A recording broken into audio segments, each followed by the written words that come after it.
नमस्कार दोस्तों, मैं जनार्दन चौहान चित्रा कॉन्वेंट स्कूल के प्रबंधक देवपार देवरिया से आज आप लोग के सामने कुछ चीज़ें बताने जा रहा हूँ जिसे जानता हर कोई है पर कर कुछ नहीं सकता।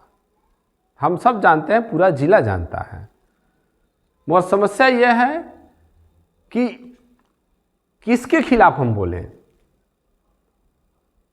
क्यों बोलें। लोगों के अंदर एक डर का माहौल एक ऐसा है कि डर की वजह से कोई बोल नहीं पाता है। जानता हर कोई है मगर कहने की क्षमता नहीं है। मैं पूरे दावे के साथ कह रहा हूं, जिले का हर प्रबंधक, हर शिक्षक शिक्षा विभाग का शिकार है। इनका शोषण होता है मगर लड़ने की क्षमता नहीं है, हिम्मत नहीं है कि हम लड़ सकें। और अगर जो कोई लड़ता है तो उसका हम साथ भी नहीं देते हैं। साथ देने में भी हमको डर लगता है कि कहीं मेरा नाम ना आ जाए, कहीं मेरा चेहरा ना आ जाए, कहीं मेरे विद्यालय पे छापा ना पड़ जाए, कहीं मेरी नौकरी खतरे में न पड़ जाए। तो जब तक डर रहेगा तब तक समाधान नहीं होगा। आज जो ये घटनाएं हुई हैं, कृष्ण मोहन जी का जो आत्महत्या जैसा घटना कर दिया गया, तो आज अगर जो सभी अधिकारी कर्मचारी जिनको मैं ज्ञापन सौंपा था, जिनसे मैं गुहार लगाया था कि ये बीएस से भ्रष्ट हैं, करप्ट हैं, घूस ले रही हैं, बिना पैसे का किसी का काम नहीं कर रही हैं, और ईमानदारी से अगर जो इनकी जांच हुई होती और उस समय ईमानदारी पूर्वक जांच करके इनको सजा मिल गई होती तो शायद आज एक शिक्षक की जान नहीं गई होती।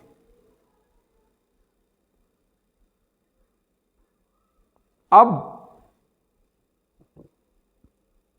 जो भी अधिकारी हमारे मामले में जांच करके और इस बीएसए को क्लीन चिट दिए थे, वो सभी दोषी हैं कि नहीं, आप खुद बताएं। जब मैं इनके खिलाफ धरना किया, डीएम साहब को ज्ञापन दिया, मैं एक एक दिन का पूरा ब्यौरा दे सकता हूं कि मैं कितने लोगों को ज्ञापन दिया, गुहार लगाया, कितने बार डीएम साहब को मैंने ज्ञापन दिया, मगर यही डीएम साहब उस समय संज्ञान नहीं ले रही थी। उस समय नहीं मिल रहा था। यानी अगर जो उस समय मैं आत्महत्या कर लिया होता तब इनको समय मिल गया होता, सबको समय मिल गया होता, और उस समय जाके उसी समय बीएसए को सस्पेंड किए होते तो शायद आज एक दूसरे भाई की, कृष्ण मोहन भाई की जान नहीं गई होती, एक परिवार नहीं उजड़ा होता। यानी मिला जुला के किसी न किसी की जान लेना ही इनका उद्देश्य है। अगर जो आज के डेट में शिक्षा विभाग दोषी पाया जाता है, बीएसए दोषी पाई जाती हैं, उनके बाबू दोषी पाए जाते हैं, तो इनको बढ़ावा देने का काम किसने किया है? वो सारे अधिकारी दोषी हैं जिन्होंने मेरे मामले में इस बीएसए को क्लीन चिट दिया था। सभी अधिकारी लिप्त हैं इसमें। आप बताइए, ये बीएसए इतना ढीठ थी कि जनप्रतिनिधियों की बात तो सुनती ही नहीं थी, क्योंकि मैंने देवरिया का कोई जनप्रतिनिधि नहीं है जिनके पास मैं गुहार नहीं लगाया था। सबसे पहले हम लोग शशांक मणि जी को, सांसद जी को बुला के इनकी शिकायत किया कि ये लोगों का काम नहीं कर रही हैं, 2-2 लाख 4-4 लाख रुपया मांग रही हैं, हम लोग इससे प्रताड़ित हैं।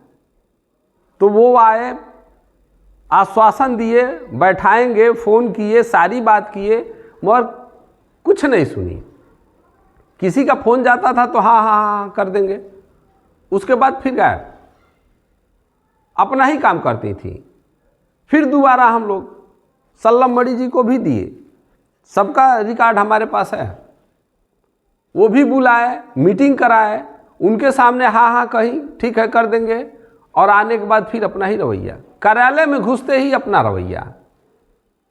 भाड़ में गए जनप्रतिनिधि, भाड़ में गई जनता, अभाड़ में गए प्रबंधक, इनको सिर्फ पैसा चाहिए।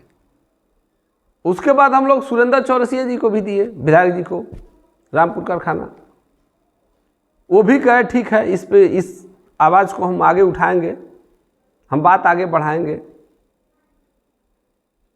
डीएम साहब को मैं ज्ञापन दिया, मैं धरना पे उतारू हो गया। डीएम साहब ने जांच कमेटी भी बैठा दी कि अगर जो आप कह रहे हैं तो ठीक है, इनके ऊपर जांच बैठाई जा रही है। हमारी 12 सूत्री मांग थी, और जब जांच कमेटी बैठी तो सीडीओ साहब प्रत्युष बिहार जी और डीआईएस उस समय और एक कोई और अधिकारी, 3-4 लोगों को मिला के डीएम साहब ने एक कमेटी गठित की कि बीएसए के खिलाफ जांच करके उचित रिपोर्ट लगाइए। और ये सभी अधिकारी क्या लगाए, हम लोग को सालों साल दौड़ाते रहे और हुआ कुछ नहीं। और नहीं तो बीएसए मोहतरमा को क्लीन चिट मिल गया कि नहीं, ये भ्रष्ट नहीं है, ये करप्ट नहीं है, ये घूसखोर नहीं है, ईमानदार है।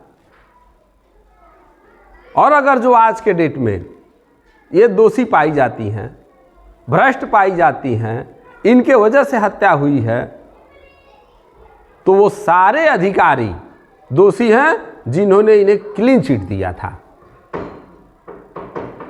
और मैं पूरे देश के प्रबंधकों से गुजारिश करूंगा, आपसे निवेदन करूंगा कि अगर जो आप चाहते हैं कि कोई आपके लिए लड़ रहा है और वास्तव में लड़ेगा,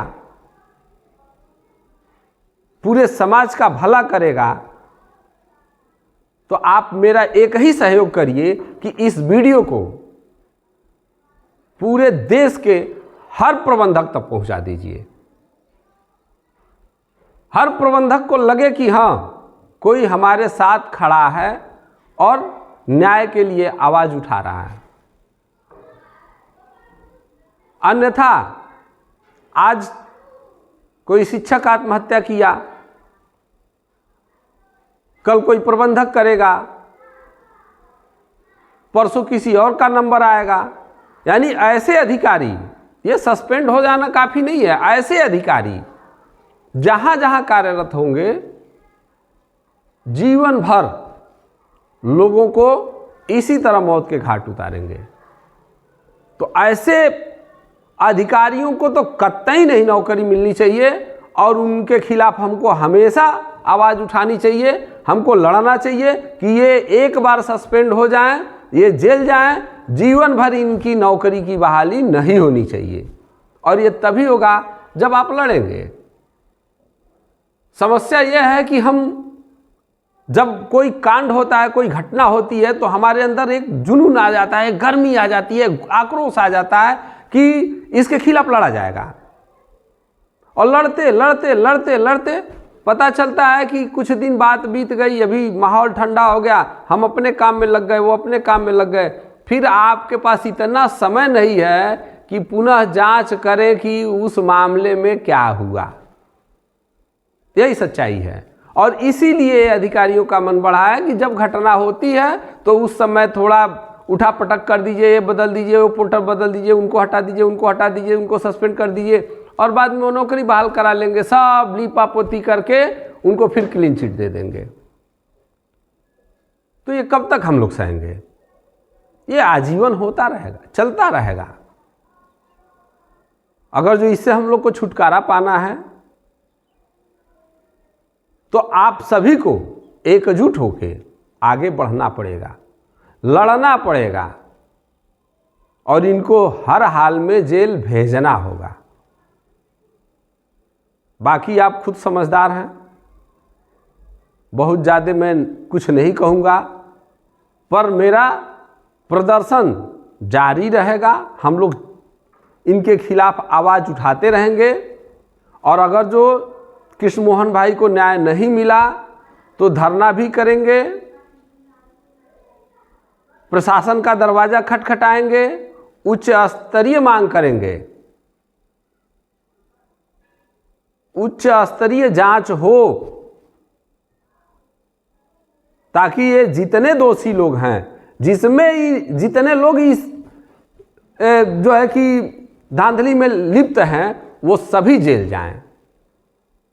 यही मेरा रिक्वेस्ट है आप लोग से कि आप लोग इस वीडियो को हर प्रबंधक भाई तक पहुंचाइए, ताकि हम लोग भी अपनी आवाज़ बुलंद कर सकें और एक दूसरे के कदम से कदम मिलाकर हर शिक्षक, हर प्रबंधक को न्याय दिला सकें।